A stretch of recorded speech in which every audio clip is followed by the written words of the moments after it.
My name is Vanessa Carter. And if you'd asked me 5 years ago what my life would look like at 35, I would have told you. White picket fence, two golden retrievers, and my husband, David, grilling steaks on a Sunday afternoon. Instead, I was standing in a courtroom, staring at the man I once thought was my soulmate, signing divorce papers with a smirk on his face. But let me take you back. Because my story, it didn't start with betrayal. It started with blind trust. I met David when I was just 24. I had just landed a job in an architecture firm downtown. I was ambitious, independent, and naive in all the wrong ways. David was older, 32 at the time. He owned a boutique investment firm and had the kind of confidence that made you believe he'd never fail. Our first date was straight out of a movie, dinner at a rooftop restaurant, city lights, wine that cost more than my rent. He made me feel seen, like I was special. And I was for a while. We got married 2 years later. I thought I hit the jackpot.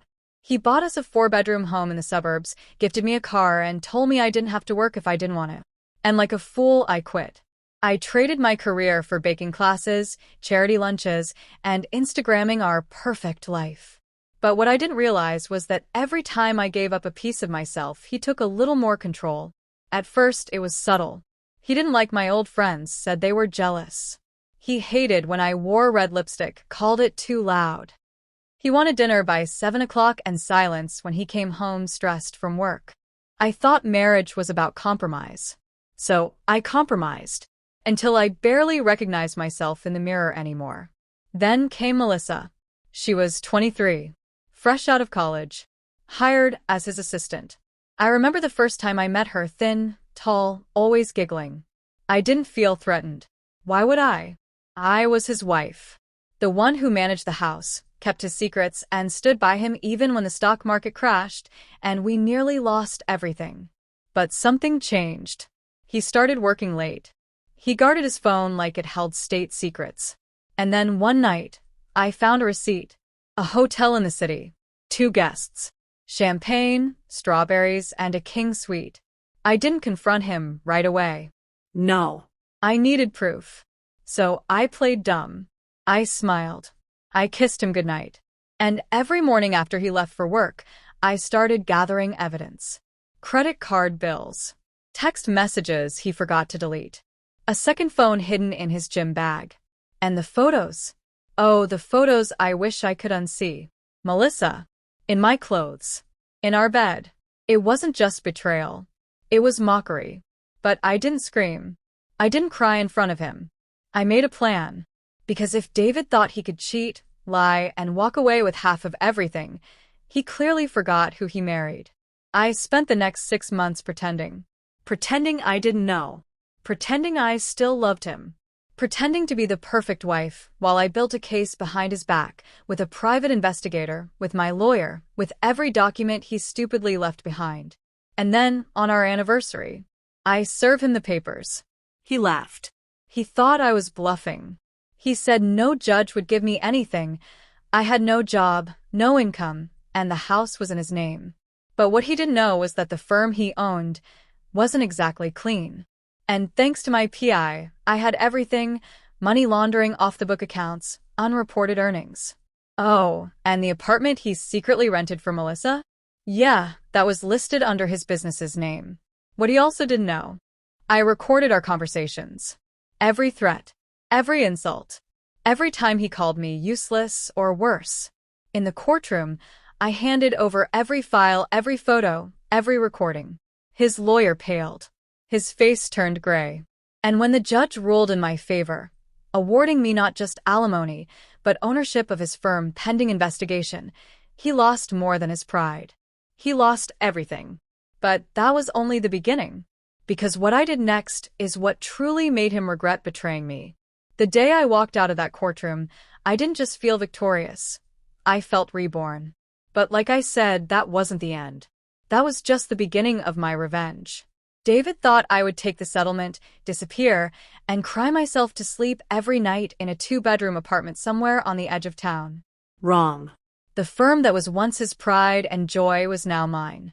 And when I stepped into that office for the first time as its new CEO, every eye in the building watched me. some curious, some terrified. And then there was Melissa. Yes, she still worked there. David must have assumed the transfer of ownership wouldn't stick, that I'd never show up, that I'd be too humiliated to face the woman who destroyed my marriage. So imagine her face when I stepped into that glass conference room, heels clicking on the polished floors, dressed in a sharp black suit that said, "I'm not broken. I'm here to conquer." She turned pale. I smiled. "Melissa," I said calmly, "could you grab me a coffee?" "Black. Like your soul." She didn't move. So I added, "Or you can clear out your desk. Your call." She chose the latter. And no, it wasn't petty. It was necessary. This wasn't just about revenge. It was about reclaiming my power. But there was still David. You see, part of the divorce settlement included a freeze on all assets pending a full investigation. And as the CEO of his former company, I had access to everything. Every email, every client list, every shady deal he thought he had buried. He begged me not to go to the authorities. He cried, literally cried, telling me how jail would ruin him, how Melissa had already left him, how he had nothing. I told him, "That's not true. You still have your pride." "Oh wait, never mind." He called me a monster. I reminded him that monsters are made, not born. But here's where the story takes a twist. While going through old files, I discovered something unexpected. David had funneled money, not just to mistresses, but to a secret trust. A trust in my name. Confused? So was I. Until I realized what it was. Years ago, before things got really bad, he had planned to leave me. But he felt guilty. So he started setting aside money for me. Quietly. Like a coward. Like he knew what he was doing would eventually destroy me, and this was his pathetic way of saying sorry, without ever having to face the consequences. I didn't touch the money. Not out of pride, but because I didn't need anything from him. I was building something bigger. With the firm now under new leadership, I rebranded it. I hired a team of mostly women, strong, ambitious, overlooked professionals who'd been passed up too many times. We turned that company into a powerhouse. And every time I saw my name on the building, I thought he tried to break me. And all he did was make me invincible. But my revenge wasn't just about business. I also made sure his reputation in the industry was, well, let's say, adjusted. When potential clients asked for referrals, I told the truth. When journalists called about the firm's transition, I didn't sugarcoat what happened. I didn't have to. David's lies were like termites, quiet, hidden, but deadly once exposed. Eventually, he had to move out of state. His credit destroyed. His face associated with scandal. And Melissa? Last I heard, she was bartending in Vegas, telling anyone who'd listen that she used to be almost a CEO's wife. As for me, I got my life back. No. Scratch that, I built a better one. I went back to school part-time and finished the architectural degree I'd once abandoned. I designed a women's shelter in the city with my own 2 hands. And every night, I went to bed knowing I didn't just survive. I dominated. But if you think that's where it ends, you'd be wrong. Because 3 years later, David came back. And what he asked for was something I never expected. 3 years. That's how long it had been since I last saw David. And I thought I was done with him. Done with the memories. Done with the damage. I'd rebuilt my life, brick by brick, scar by scar. But one Thursday morning, as I walked into the firm's lobby for a meeting, I saw him.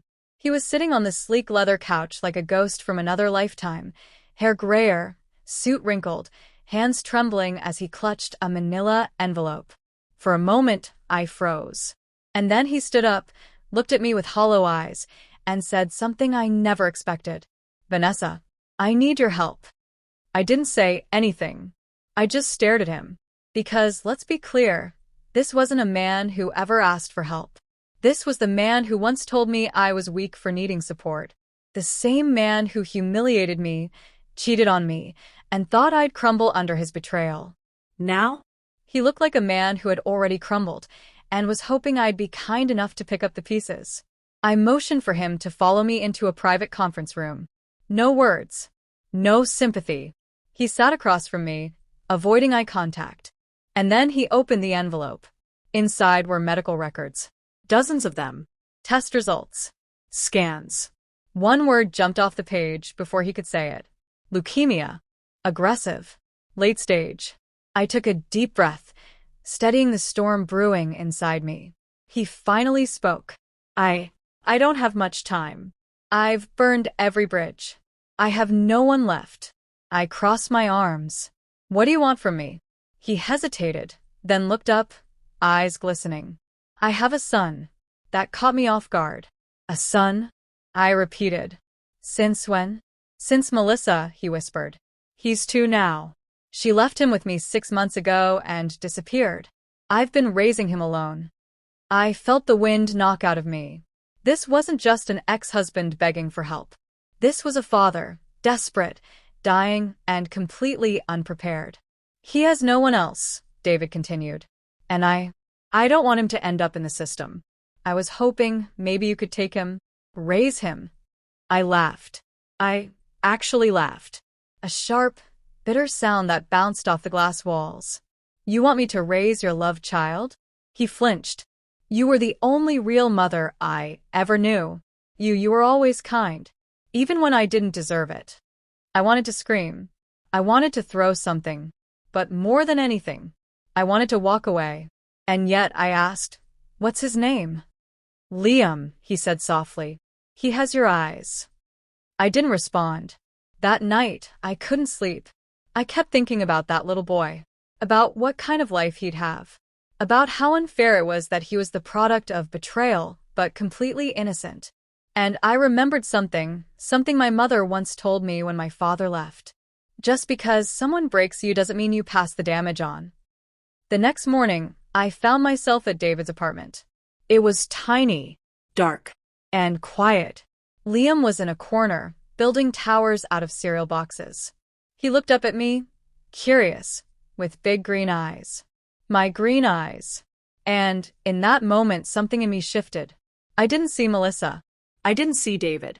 I saw a child, abandoned, confused, and in need of love. I spent the next month getting to know him. David was in and out of the hospital, growing weaker each day. He signed over guardianship to me 2 weeks before he passed. His last words? Thank you, Vanessa, for giving him the chance I never gave you. I didn't cry. Not for him. But I did cry when Liam called me Mama for the first time. Because in the end, my revenge hadn't just destroyed him. It had transformed me. And now? Now I had something better than justice. I had purpose. But don't think this is where it all ends. Because just when I thought the past was buried for good, someone else came knocking. And she wasn't looking for forgiveness. She wanted payback. I thought I had finally closed the chapter. David was gone. Liam was thriving. And for the first time in years, my home didn't echo with regret. But peace, I've learned, doesn't last forever. It was a rainy Tuesday morning when she appeared. I was running late for a board meeting, juggling a bagel, my tablet, and a juice box for Liam when the front desk called. There's a woman here asking for you, the receptionist said. She says it's urgent. I don't do walk-ins, I replied flatly. Take her name and have her email my assistant. She says her name is Charlotte, the receptionist added. Charlotte Green. I stopped. I didn't recognize the name, but something about it felt cold, deliberate. Send her up, I said before I could stop myself. When the elevator doors opened, I saw her. Late 30s. Blonde. Impeccably dressed. Too calm. Too poised. Like a woman who rehearsed this meeting 1,000 times in front of her bathroom mirror. She walked in like she owned the room. You're taller than I expected, she said, her voice smooth like glass. And you're bolder than you should be, I replied, not offering a seat. She smiled, unbothered. I'm not here to make trouble. Just to deliver a message. I crossed my arms. Go ahead. She reached into her purse and slid a small velvet box across my desk. Inside was a ring. A thick platinum band with a black diamond in the center. David's old ring. One I had never seen before. He gave it to me when we got engaged, she said casually. My stomach twisted. Engaged. She nodded. A few years before he met you. I was his fiancée. We were together for 6 years. The room fell silent. I left him, she continued, when I found out he was sleeping with his business partner's wife. Sound familiar? I stayed quiet. She leaned in. But I didn't come here to bond over heartbreak, Vanessa. I came here because David left something behind, and I need your help getting it. I narrowed my eyes. I don't owe you anything. She smirked. No. But you owe it to Liam. My heart skipped. She reached into her bag again and pulled out a set of documents. David had an offshore account. Cayman Islands. Millions tucked away. I have half the password. He told me you have the other. I laughed. If I had that kind of money, trust me, I wouldn't be eating drive-through tacos every Wednesday. Her gaze sharpened. Then maybe he lied to both of us. Or maybe you have it and just don't know yet. I stared at her. My hands tightened into fists. She stood. Think about it. I'll be in town for a few days. As she walked away, I felt a cold wave ripple down my spine. Why now? Why show up 3 years after his death?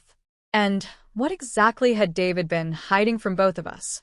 That night, I sat in my home office long after Liam had fallen asleep, going through every folder, every locked drawer, every email backup David ever left behind. And then I found it, an encrypted file on an old flash drive tucked inside one of Liam's old diaper boxes. It was titled, "For Her When I'm Gone." It required a password. My hands trembled. I tried my birthday. No. Our anniversary? No. Liam's birth date? Still no. Then, I typed in something he used to whisper to me when we first got married, back when things were still good. Vanessa always wins. Click. The file opened, and what I found inside changed everything. Because David hadn't just left behind money. He left behind a secret. One that could destroy more than just reputations. It could destroy lives. And now I had to decide. Do I bury it? Or do I use it? The file opened with a soft chime, and for a second, I hesitated. What could possibly be so important that David encrypted it, named it For Her When I'm Gone, and hid it in a box of diapers? My hands hovered over the keyboard as the file began to unpack. First spreadsheets, then legal documents, and finally a letter. Vanessa, if you're reading this, it means I'm dead. And if you're still as smart as I remember, you're probably wondering why I didn't just say all this while I was alive. The truth? I was a coward. But there's something you need to know. I wasn't just cheating on you. I was stealing. I blinked. Not from you. From the government. From clients. From people I swore to protect. Offshore accounts. Shell corporations. Falsified investments. I created a perfect lie, and I lived in it for years. Melissa didn't know. Neither did my partners. But Charlotte? She did. She helped me set it up. Then she turned on me. I froze. Charlotte? The same woman who had just sat across from me, smug and manipulative. She was part of David's criminal empire? I kept reading. She found out I was planning to move all the funds into Liam's name. That was my way of making it right. But she wanted control. So she blackmailed me. She said if I didn't cut her in, she'd expose everything, including you. She had photos, Vanessa. From our worst nights. Audio. Lies. Twisted narratives. She was going to make it look like you were part of it too. My blood turned cold. That's why I created this file. Everything she ever sent me, I saved it here, backups of her threats, fake invoices, wire transfers under her name. If she ever comes for you, use this. Expose her. Destroy her. Protect Liam. The screen filled with documents. Dozens of files labeled. Charlotte_audio_threat wave. C_green_offshore wirelog. PDF. Blackmail_transcript. TXT. Every file was dated, detailed, and damning. I stared at the screen in disbelief. All this time, I thought David was the worst thing that had ever happened to me. But now? Now I realized he wasn't the final boss. Charlotte was. She had played the long game. Pretended to be another broken woman, just like me. Made herself look harmless so I would trust her, or at least not suspect her. And it worked. Until now. I copied every file onto a separate hard drive, encrypted it, and locked it away. The next morning, she called. "I assume you found the drive?" she asked, her tone cool. "I did," I said. "And I think we need to talk," I replied. "Face to face. One last time." We met at a small cafe on the edge of the city, neutral ground. She wore the same fake smile she had before. The same calm eyes. "You're not stupid," she said, stirring her tea. "You know you can't take this to the authorities without burning David's legacy. And, by extension, yours." I sipped my coffee. "You're right," I said. "I can't." A flicker of satisfaction crossed her face. "But I can burn yours." She stopped stirring. "I have everything, Charlotte. Your voice. Your threats. The accounts you set up. The names. You think I care about David's reputation? He's dead. I'm alive. And I'm not letting you slither your way into my son's future." Her smile disappeared. "You think you're the only one with leverage?" she snapped. "I still have the photos. I still have enough dirt to make you look like his partner in crime." I stood slowly. "Then do it. Go ahead. Ruin me. But just remember, if I fall, you go down with me. And I've got the paperwork to prove it." She stared at me. I leaned in. "One wrong move, and I'll leak everything to the press. Not just the feds. Everyone. Your charity boards. Your investor friends. Your daughter's school." Her face went pale. Then she whispered, "What do you want?" I smiled. "I want you to vanish. No lawsuits. No claims. No contact with Liam. No anything. You walk away, and I let you keep your name." She didn't respond. She didn't need to. 2 days later, her lawyer sent over the paperwork. Everything I'd asked for, signed, sealed, notarized. Charlotte Green was gone. And for the first time in years, I felt like the war was over. But just as I started to breathe again, I received a letter. No return address. Inside was a photo. A man I'd never seen before, holding a newborn, and scrawled on the back, 4 chilling words. "You don't know everything." The photo sat on my kitchen counter for hours. I couldn't stop staring at it. The man was tall, with dark hair, strong features, and haunting eyes. Eyes that looked familiar in a way I couldn't explain. He was holding a newborn, wrapped in a soft blue blanket. And on the back, those 4 words. "You don't know everything." Who sent it? And more importantly, why now? I flipped it over a dozen times, looking for clues. No timestamp. No watermark. No handwriting I recognized. I scanned the baby's face, then the man's.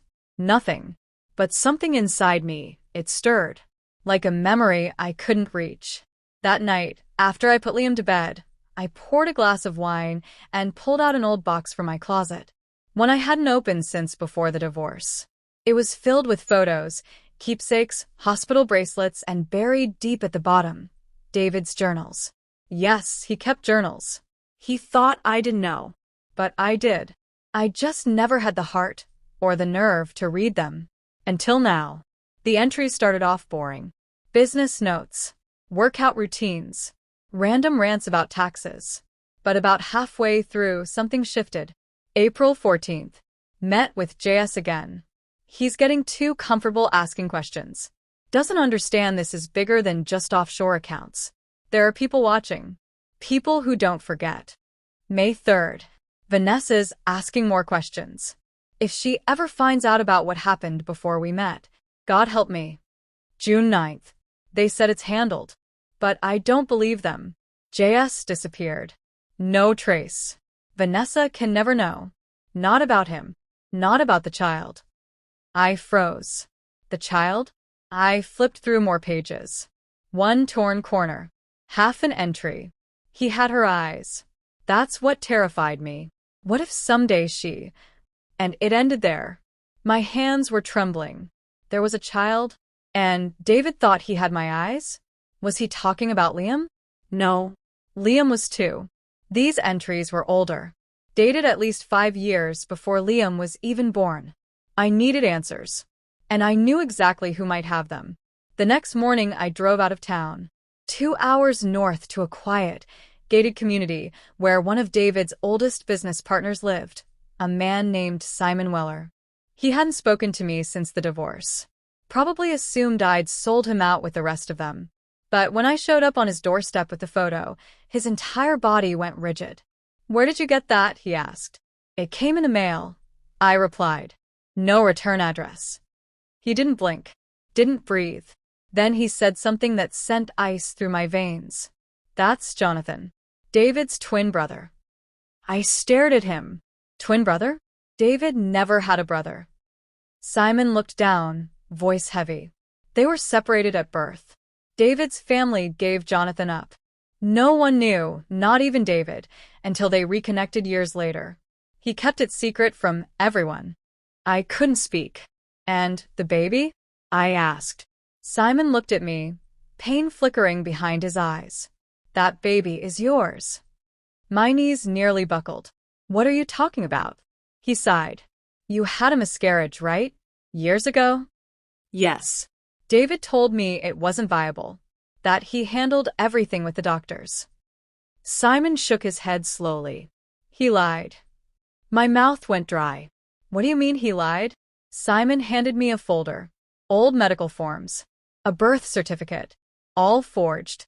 All dated during the week. I thought I lost my child. "David didn't want you to raise the baby," Simon said. "He said you were too soft. Too emotional. He gave the child to Jonathan. Said he'd pay him to raise the boy in secret. Keep him away from your life. He didn't want the baby growing up with your influence." I felt like I couldn't breathe. My son, my actual son, out there, alive, raised by a man I never knew existed. My hands shook as I held the photo again. But now the face looked different. The curve of the jaw, the arch of the brow, the soft but stubborn expression. It was me, my child, and David had taken him from me. But someone wanted me to know now. Someone sent that photo on purpose. Was it Jonathan? Was it my son? Or was someone playing a deeper game? One thing was certain. Charlotte wasn't the only ghost I had to face. Because now, I had to find my child. And this time, no one was going to keep him from me.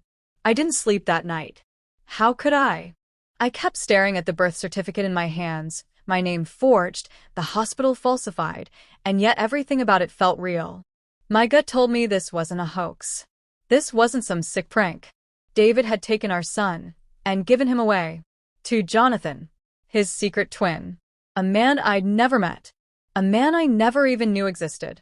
I sat on the floor of my living room with Liam's baby pictures spread out around me, comparing the faces, the eyes, the shape of the mouth, as if somehow that would give me answers.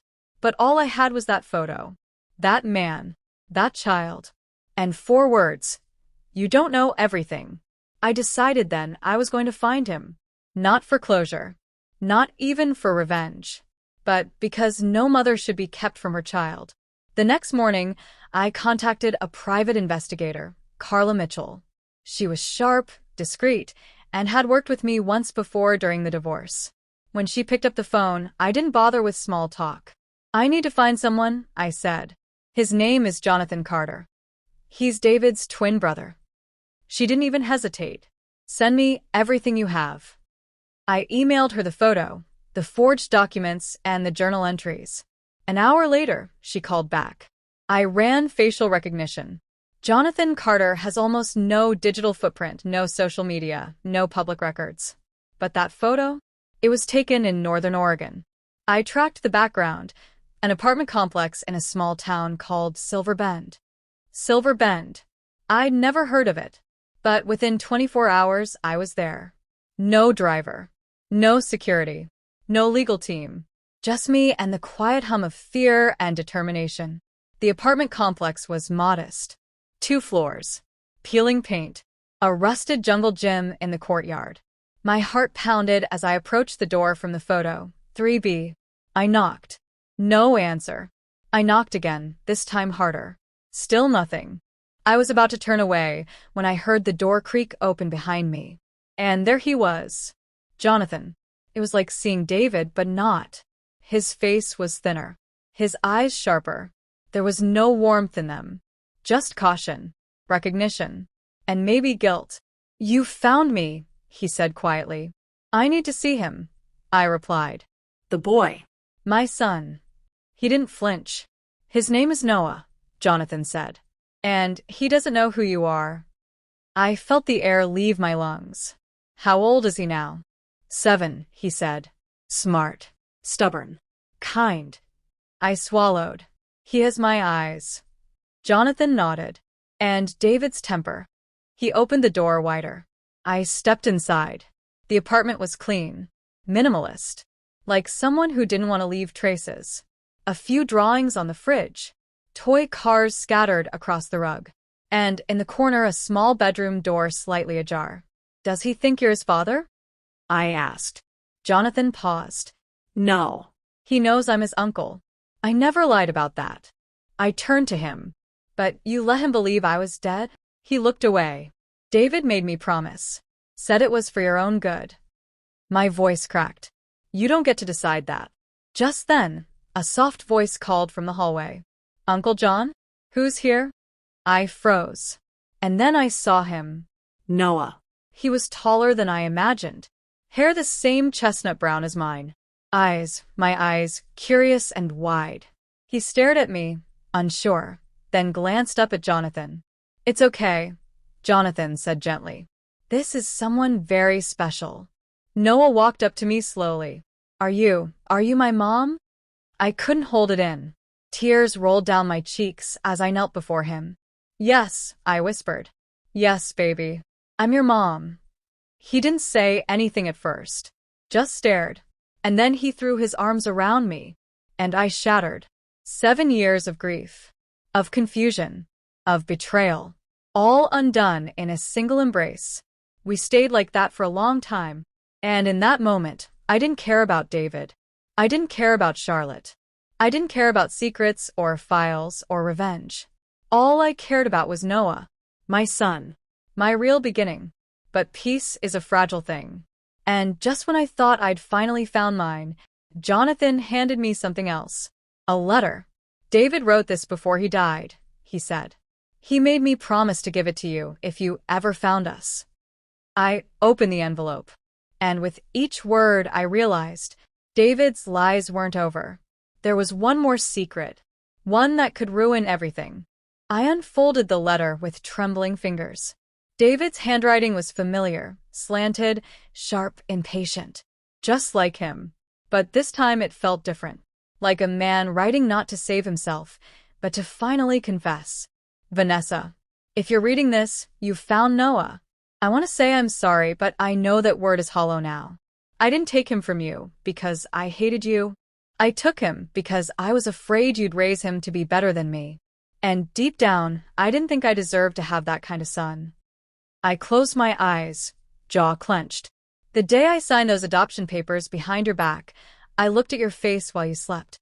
And I hated myself, not because of what I was doing, but because I knew you'd survive it. You always do. And one day, I knew you'd find the truth. You'd come for him.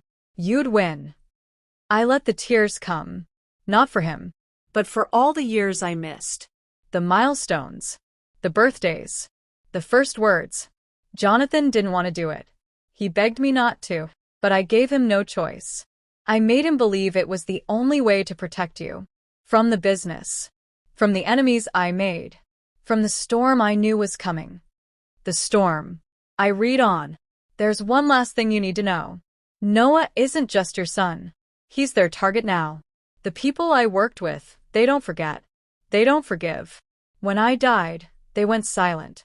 But now that you've found him, they'll come looking. Not for money. For leverage." My heart stopped.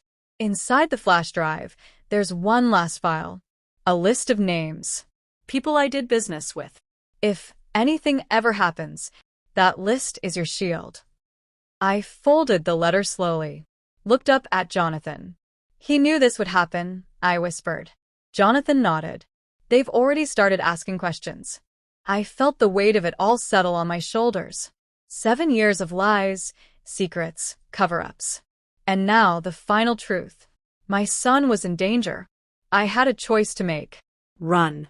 or fight. I chose to fight. Within a week, I had moved Noah and Liam to a secure property outside Chicago, under a different name, with private security, full legal protection, and homeschool support. I went to the authorities with the flash drive. The names. The evidence. I gave them everything. And in return? I vanished from the headlines. The case became sealed, quietly dismantled, behind closed doors. No arrests. No scandal. Just silence. The kind of silence powerful men pay for. But I wasn't afraid of them anymore. Because now I had something they couldn't buy, bury, or erase. I had truth. Years passed. Noah adjusted slowly. He never asked me why I wasn't there when he was born. He never blamed me. He just said, one night while we were watching the stars from the porch, I always knew I had a mom out there. I just didn't think she'd fight this hard to find me. I kissed his forehead. You were worth every mile. Now, I run my own nonprofit, helping women who've survived what I did, betrayal, injustice, and erasure. Women who were told they were too emotional, too weak, too late. But we're never too late. We rise. And if you're wondering whether revenge was worth it, I'll say this. I didn't get back everything I lost, but I got back what mattered most. Myself, my sons, and my fire. This is not the story of a woman who broke. This is the story of a woman who burned it all down to build something stronger. And I'd do it again. Every Damn. Time.